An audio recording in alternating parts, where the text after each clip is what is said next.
I know some people talk about overpromising and then over-delivering. I have a different philosophy because I like to keep the long-term relationship with people. And I believe that if you overpromise and underdeliver, that relationship is going to be cut short.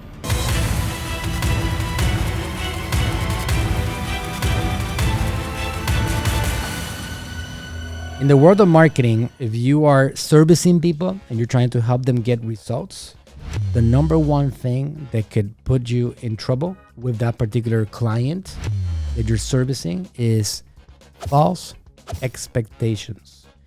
Telling somebody that you're going to accomplish something without actually having the reality of it being possible, it's the one thing that would screw up your relationships faster than anything else out there.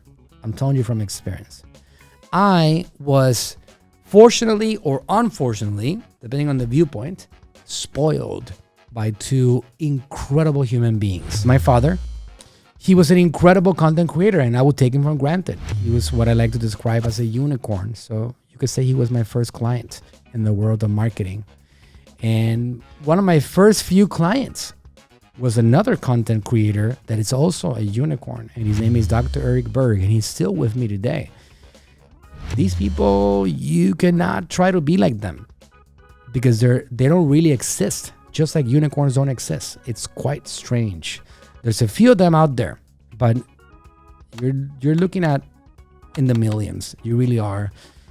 So my mistake was people would come to me and say, I want to be the next Frank Suarez. I want to be the next Dr. Berg. I want to be the next this and this.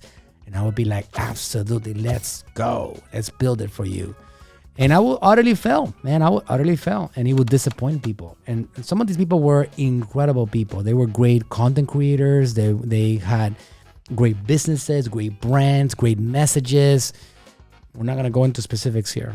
Can tell you many specifics. So mistakes would be, and I learned that over the years. I know some people talk about overpromising and then over-delivering.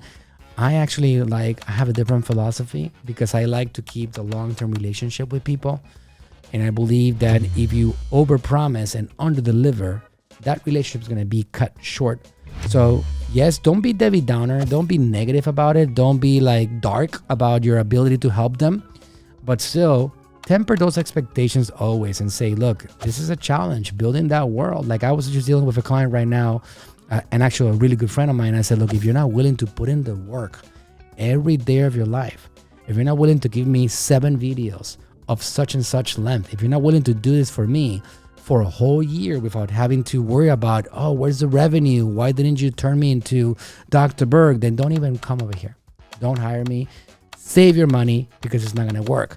And having people understand what it takes to succeed, there's a reason why there's only a very small percentage of us that are CEOs or business owners or entrepreneurs. And most people join a group and they become a part of that group because what I do is very difficult. It's a big challenge to lead an organization and to get people lined up with a vision and a purpose. It's a challenge. And it's not something that you should be immediately thinking about. If you're just getting started and you haven't been a part of an organization for a while to understand really how it works and the nuts and the bolts and all these things, then it's not the right sequence of actions. You just go on your own and trying to build it yourself. So it is a process that everybody needs to understand, that everybody that's successful out there has gone through, and it takes time, dedication, patience, persistence. If those things are in place, you can win.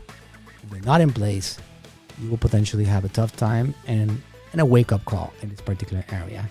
So I guess in my case, the number one mistake is giving people expectations that I felt that I could help them accomplish, but I was shortly woken up and shown by the world that it's not like that.